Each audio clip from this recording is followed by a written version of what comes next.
ઓમ નમો નારાયણ, જય દર્શનામ ને જય નાનકેશ્વર મહાદેવ। આજે આપણે બનાવવાના છીએ પાણીપુરી અને પાણીપુરીનું પાણી જે આપણે માર્કેટમાં મળતી હોય છે। પાણીપુરી જે લારીમાં એ જ પાણીનો ટેસ્ટ એવો જ આપણે આ પાણીમાં ટેસ્ટ મળશે। એના માટે આપણે પહેલાં ફુદીનો છે, આ લીંબુના ફૂલ છે, ધાણા ભાજી, મરચાં અને આપણે આ સંચર પાવડર છે અને આ શેકેલા જીરુંનો પાવડર છે અને આ કાંદા કાપેલા છે, મીઠું છે અને પાણીપુરીને પાણી આપણે જે માર્કેટમાં તૈયાર મળતી હોય એ પૂરી તૈયાર છે। તો બનાવવાની પ્રોસેસ આપણે ચાલુ કરી દઈશું। અને આ અધકચરા ખાંડેલા આપણે એમાં મરી, તજ અને લવિંગ એ અધકચરા ખાંડીને તૈયાર રાખ્યા છે। આપણે પહેલાં એમાં ફુદીનો નાખી, આ મરચાં, ધાણા ભાજી, 2 ટુકડા આદુના નાખીશું। આ આવતું જાતું પાણી નાખીને મિક્સર જારમાં આપણે આને ક્રશ કરી લઈશું।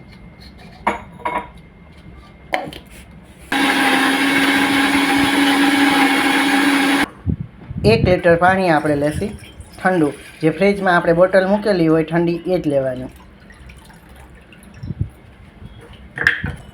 કચરા ખાંડેલા મરી, તજ અને લવિંગ એ આપણે એમાં એડ કરીને ઉમેરી દઈશું। લીંબુના ફૂલ સ્વાદ અનુસાર લેવાના છે। આ શેકેલો જીરું પાવડર છે જે આપણે ઘરે શેકીને એને દરી નાખવાનું ને જે પાવડર હોય એ લીધો છે। અને સંચર પાવડર,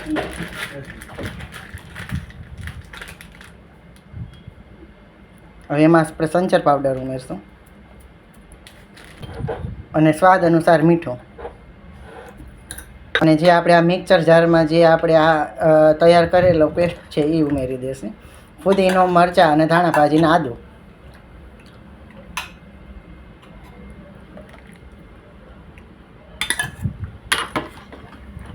સારી રીતે બધું ભેળાઈ જાય એ રીતના આપણે ભેરવી લેશું।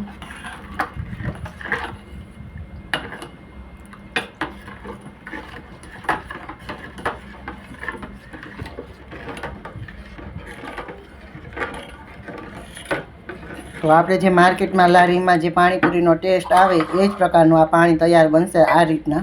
હવે આપણે અહીં પાણીપુરીનું પાણી તૈયાર થઈ ગયું છે। હવે આપણે બટેકાનો અને ચણાનો જે મસાલો આવે છે એ આપણે તૈયાર કરીશું। અહીંયા ચણા અને બટેકા બાફીને તૈયાર રાખી દીધા છે। પહેલાં ચણા બાફી અને સાથે બટેકા બાફ્યા છે। સારી રીતે આપણે બટેકાને આ રીતના માવાની જેમ તૈયાર કરી લઈશું।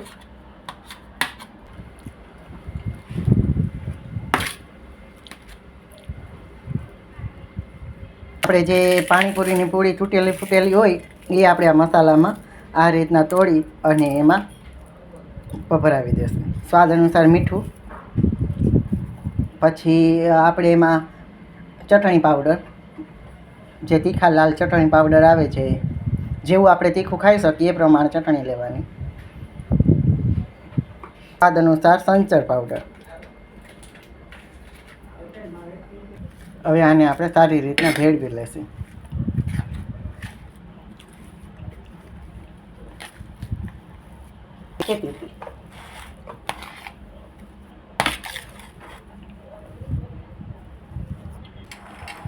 હવે આપણે આ ચણા નાખી દઈશું।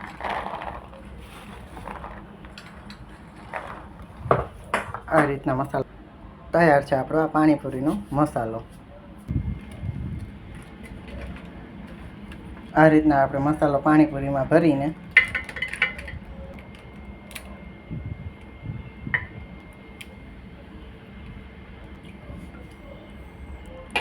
હવે આપણે પાણીપુરીના પાણીથી આ પૂરીને સર્વ કરીશું।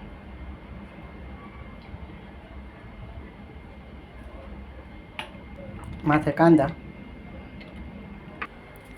તો તૈયાર છે આપણી આ પાણીપુરી। આ રીતના જો પાણીપુરી બનાવશો તો આપણે જે માર્કેટમાં લારી ઉપર જે પાણીપુરી મળતી હોય છે એવો ટેસ્ટ આ પાણીમાં અને આ પાણીપુરીના સ્વાદમાં આવશે। તો મારા વિડીયોને લાઈક કરો, શેર કરો અને સબસ્ક્રાઈબ કરો। તો સૌને મારા જય શ્રી કૃષ્ણ, જય નાનકેશ્વર મહાદેવ, ઓમ નમો નારાયણ, જય દર્શનામ। તો પાછા મળીએ આપણે નેક્સ્ટ વિડીયોમાં।